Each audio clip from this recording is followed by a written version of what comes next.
এমন একজন উচ্চ শিক্ষিত নারী তাকে হুমকি দেওয়ার মাধ্যমে তারই সহপাঠী যে জঘন্য দৃষ্টান্ত স্থাপন করেছেন, সেই দৃষ্টান্তের পরে রাষ্ট্র কি ব্যবস্থা নিয়েছে, প্রশাসন কি ব্যবস্থা নিয়েছে? সবাইকে আজকের এই অত্যন্ত নিন্দনীয় ঘটনাটির প্রতিবাদে বিক্ষোভ সমাবেশে উপস্থিত হওয়ার জন্য আমি ধন্যবাদ জানাই।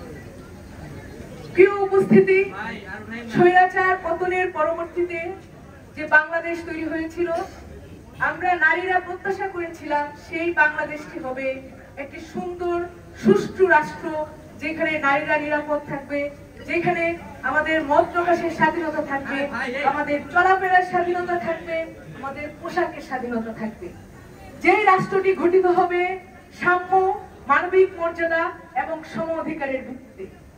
প্রিয় উপস্থিতি, আপনারা দেখছেন 5 আগস্টের পর থেকে কিভাবে আমাদের সেই স্বপ্নের বাংলাদেশ, যে নারীরা যেই স্বপ্নের বাংলাদেশ দেখেছিলেন সেই স্বপ্নকে ভুলুণ্ঠিত করার চেষ্টা।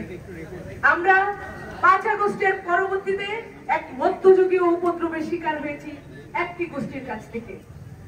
প্রিয় উপস্থিতি, সেই গোষ্ঠীটি স্বাধীনতায় বিশ্বাস করে না, সেই গোষ্ঠীটি নারীদের স্বাধীনতায় বিশ্বাস করে না, নারীদের চলাফেরায় বিশ্বাস করে না। তারা চায় না নারীরা ঘরের বাইরে বের হোক, নারীরা তাদের উঁচু সুরে কথা বলুক, সেটা তারা চায় না। সেই কণ্ঠ তারা রুদ্ধ করতে চায় বারবার, এবং তারই ফলশ্রুতিতে বারবার গণ অভ্যুত্থানের সামনের সারির নারী নেত্রীদেরকে নিয়ে বারবার তারা আক্রমণ করেছে, সাইবার বুলিং করেছে। এমন কোন নারী নেত্রীকে চিনি না আমি যিনি তার কমেন্ট বক্সটি পাবলিক করে রাখতে পারেন যাতে মানুষ কমেন্ট করতে পারে। সেইখানে এসে অসভ্যের মতো, জানোয়ারের মতো তাদেরকে নিয়ে নোংরা কমেন্ট, তাদের শরীর নিয়ে, তাদের পোশাক নিয়ে, তাদের চরিত্র হননের চেষ্টা করার মধ্য দিয়ে। সংগ্রামী বন্ধুগণ, আমরা বারবার সেই সবের প্রতিবাদ করেছি। ছাত্রদল বারবার সেই সব বুলিং এর বিরুদ্ধে দাঁড়িয়েছে, আমরা দাঁড়িয়েছি, কিন্তু তার কোনো প্রতিকার নেই। সেই স্বাধীনতা বিরোধী অপগোষ্ঠীটি বারবার তাদের চেষ্টা তারা চালিয়ে গিয়েছে। তারা মেয়েদের পাশে দাঁড়ায় নেই, তারা বারবার ফাঁকা বুলি, আপনারা মাঠে দেখবেন যে মেয়েদের সাথে কথা বলছে, কথা বলে ভিডিও করে ছবি ছাড়ছে, দেখাচ্ছে যে আমরা মেয়েদের কত পছন্দ করি। কিন্তু আদতে তারা কি চায় সেটি গতকালকের ঘটনাটিতে স্পষ্ট হয়ে গিয়েছে। এক প্রার্থী তিনি রিট করেছিলেন নিষিদ্ধ ঘোষিত ছাত্র লীগের বিভিন্ন নেতা কর্মীদের প্রার্থিতার বৈধতার চ্যালেঞ্জ করে। সেই ঘটনার প্রেক্ষিতে হাইকোর্ট ডিভিশন থেকে ডাকসুকে স্থগিত করা হয়েছিল, ডাকসু ইলেকশনকে। পরবর্তীতে সেই রায়কেও স্থগিত করা হয়েছে, কিন্তু ঘটনাটি আসলে সেই জায়গায় থেমে থাকেনি। ফাহমিদা আলমের রাজনৈতিক মতামত, তার চিন্তা ভাবনা আমাদের আলোচ্য বা বিবেচ্য বিষয় নয়, কিন্তু তিনি একজন নারী, এবং সেই তার নারীত্বের উপর আক্রমণ করে যে ঘটনাটি ঘটেছে, তাকে গণধর্ষণের হুমকি দেওয়া হয়েছে, অত্যন্ত নিন্দনীয় এবং গর্হিত আচরণ। পরবর্তীতে আমরা যা দেখেছি, সেই আচরণের প্রেক্ষিতে কোনো দায় নেওয়া হয়নি। যেই ছাত্র শিবিরের কথা বলা হয়েছে, যে ছাত্র শিবিরের কর্মীটি সেই হুমকি দিয়েছে, তার দায় ছাত্র শিবির নেয়নি। শুধু নেয়নি না তা না, সারা রাত ধরে তারা চেষ্টা করেছে কিভাবে ন্যারেটিভ তৈরি করে মানুষের চিন্তা ভাবনা অন্যদিকে ঘোরানো যায়, শিক্ষার্থীদের মনোযোগ অন্যদিকে সরানো যায়। কিন্তু তাদেরকে বলে দিতে চাই, আপনারা এই 7 দিয়ে আর মাছ ঢাকতে পারবেন না। ঢাকা বিশ্ববিদ্যালয়ের শিক্ষার্থীরা, ঢাকা বিশ্ববিদ্যালয়ের নারীরা জানে আপনারা কারা, আপনারা কিভাবে কি করছেন, কিভাবে নারীদের হুমকি দিচ্ছেন, তাদের স্বাধীনতা খর্ব করছেন।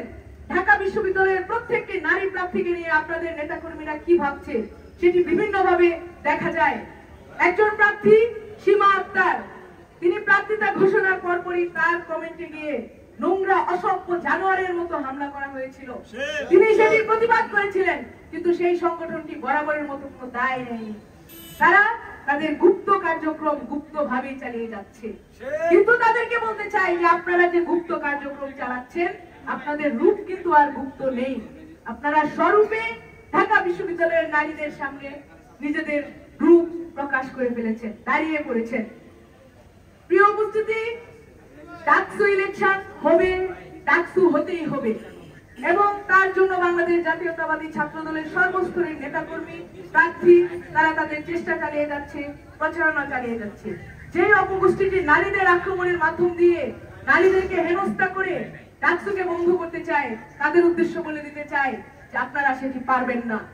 যেই ঢাকা বিশ্ববিদ্যালয়ের প্রশাসন একদিন পার হয়ে যাওয়ার পরেও ঢাকা বিশ্ববিদ্যালয়ের ডাকসু ইলেকশনের একজন নারী প্রার্থীর নিরাপত্তা দিতে পারেনি, এখন পর্যন্ত সেই ধর্ষণ হুমকিকারীর কোনো ব্যবস্থা নিতে পারেনি, আমি সন্দেহ প্রকাশ করছি সেই প্রশাসনের অধীনে ডাকসু কতটুকু নিরপেক্ষ হবে।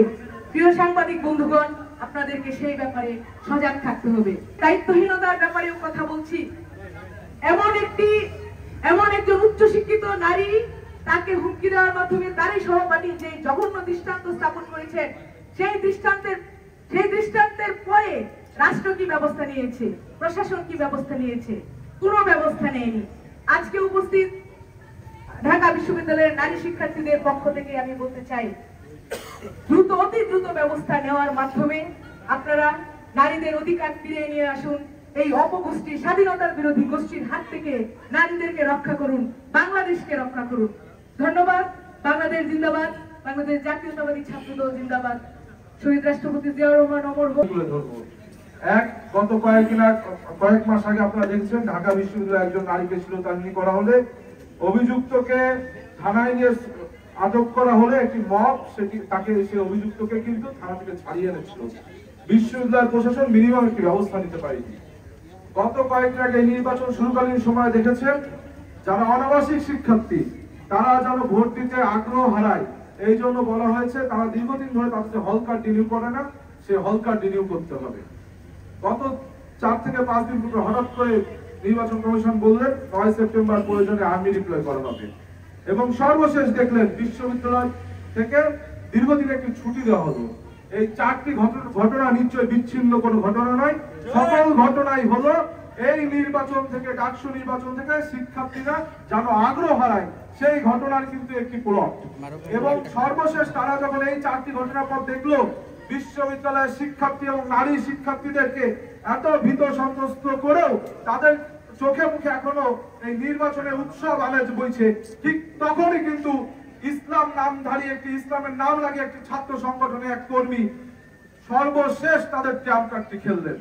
কিন্তু আমার বিশ্বাস ঢাকা বিশ্ববিদ্যালয়ের নারী শিক্ষার্থীরা, ঢাকা বিশ্ববিদ্যালয়ের প্রকৃত শিক্ষার্থীরা এই দুষ্কৃতিকারী এবং কালপ্রিট যারা আছে 9 সেপ্টেম্বর ব্যালটের মাধ্যমে তাদের বিপক্ষে কিন্তু রায় দিবে।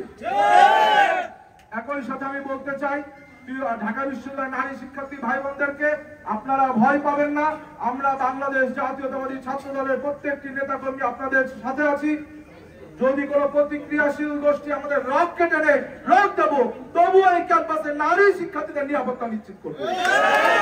এবং আগামী দিনে আমরা যখনই বারংবার কথা বলছি যে আমরা নারী বান্ধব ক্যাম্পাস করবো, ঠিক সেই সময় নারীদের বারংবার ভয়ের ভীতি সঞ্চার করা হচ্ছে, কিন্তু ঢাকা বিশ্ববিদ্যালয়ের নারীরা সোচ্চার রয়েছে এবং আমরা আশা করছি কোন প্রতিক্রিয়াশীল গোষ্ঠীর প্রতিক্রিয়ায় ঢাকা বিশ্ববিদ্যালয় চলবে না। আমরা দেখতে পাচ্ছি একটি বিষয়, সেটি হলো জাতীয় নির্বাচন এবং ডাকসু নির্বাচন। এই প্রশাসন এই ডাকসু নির্বাচনকে প্রলম্বিত করার জন্য বিভিন্ন ফাঁক করে গেছে।